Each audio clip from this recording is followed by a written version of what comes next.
race, this happens. Before you compete, you have to go and report for your race. You turn up in this tent, and the only thing in there are the guys that you're going to compete against. So you've got 45 minutes or so to go before your race. The four of us turn up, and all the other relay teams are in there. Nobody's talking. There was no TV, there was no radio. You walk into this tent, and there's just a load of athletes who are very nervous. And what they do, as soon as we walked into the tent, they all turned around and looked at us. So the first thing you do is you pick on one athlete and you stare at him back.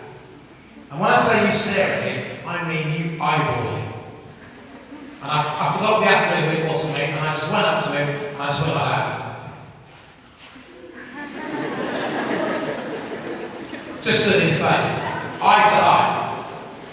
An official came in and said, right guys, sit down, and you don't take your eyes off him, you sort of back up to your chair, you sit down, and you just stare at him. You don't blink, you don't smile, you don't scratch anything, you don't twitch. You stare at this guy as if your life depends on it.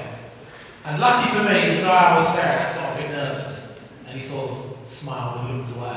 And I thought, yes, I've got you. But I just turned to the next one. And this is what goes on. Everybody is trying to psych everybody out. Half an hour, 45 minutes to go before every single race in London. All the athletes, whether it's a running race, jumping, throwing anything, they will all be in a room with their competitors trying to psych each other out. Races can be won and lost in this warm-up period. Forget what happens out on the track. I'll tell you a quick story. I'm not going to name the athlete because he was a bit embarrassed when it happened. At those same World Championships, one athlete, it wasn't his first championship, he'd already won medals at major championships. One athlete turned up to report for his race. He went into one of these tents, 10A, 10B or 10C. He was caught up in this atmosphere, couldn't take it, it got to him. He ran out of the tent, he ran across the field, across the track, and he locked himself in one of the portaloos that were around the outside of the track. It took his sports psychologist, his coach, and two other athletes to actually convince him to come out of this portaloo.